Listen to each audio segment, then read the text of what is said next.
C6, and I just bought a 2008 Chevy Corvette C6. Was it worth it, or was it a big mistake? What up, YouTube? My name's Michael. I live south of Houston, and I wanted to showcase this 2008 Chevy C6 that I just recently purchased.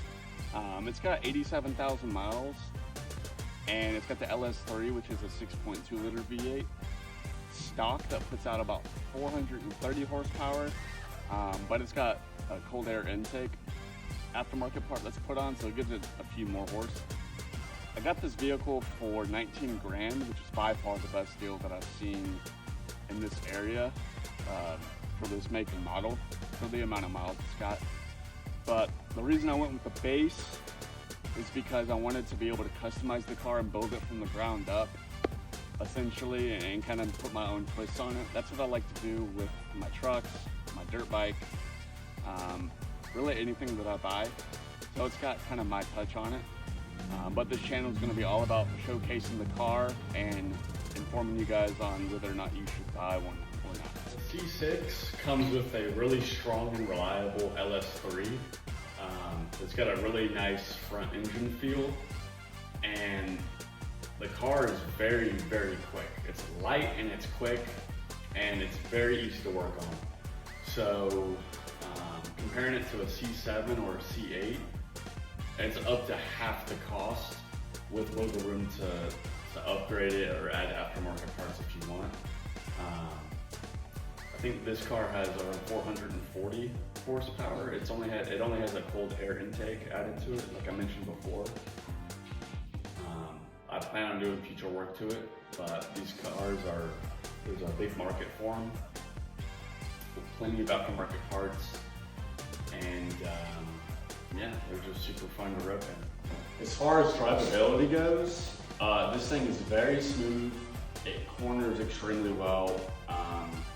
The braking and acceleration, it feels really good too, and easy to control.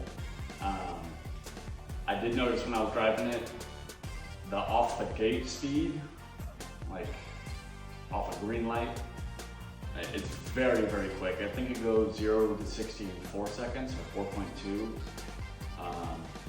The roll speed isn't as impressive as like a Mustang or something like that, but it's still very fast. I think the top speed on this is around 192.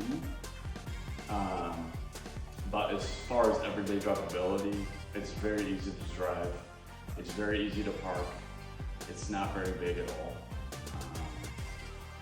And yeah, the only issue I've had so far with it is that the AC doesn't blow cold. Now everything works. It just needs a recharge, or I think the compressor might be at 1 or 2.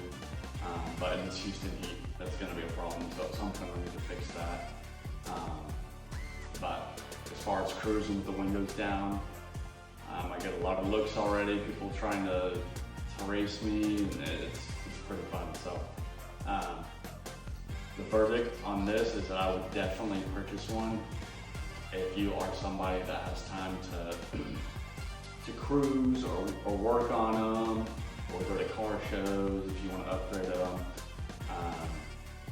If you're gonna get one and just let it sit, I would not get one. But if you're gonna actually put time into it and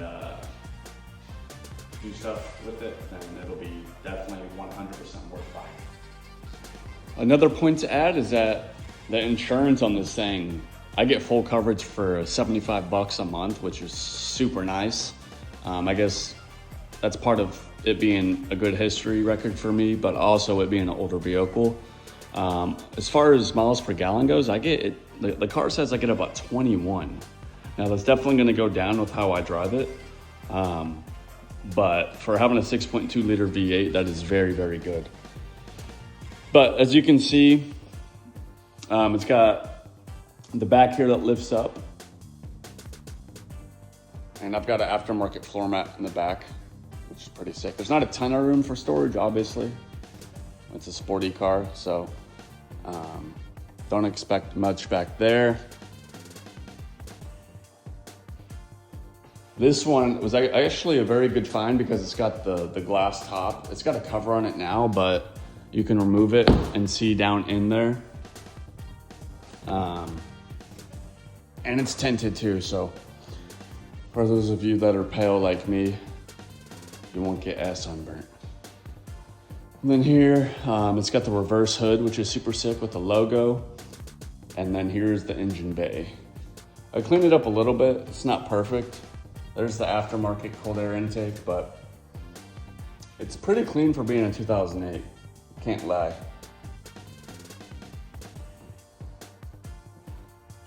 So a couple things I did was I cleaned up the headlights. They're not perfect, but they were like super yellowed out. You can go to AutoZone and they have headlight restorers, so that worked pretty well. I also replaced the emblem in the front.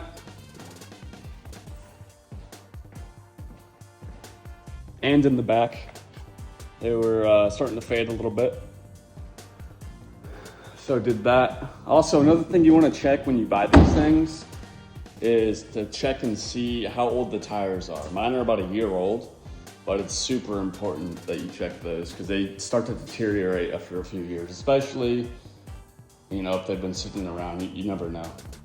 So check the air pressure, check the tread, make sure the tires aren't that old.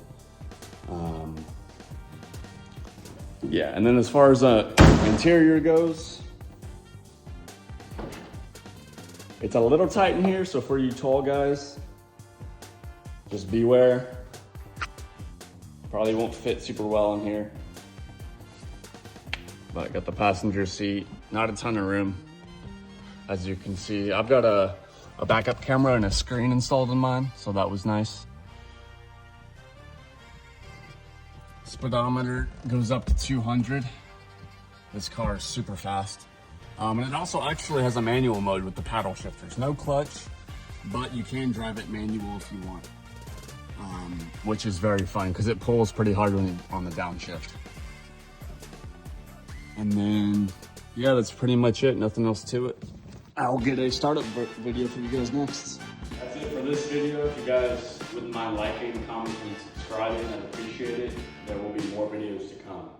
Peace.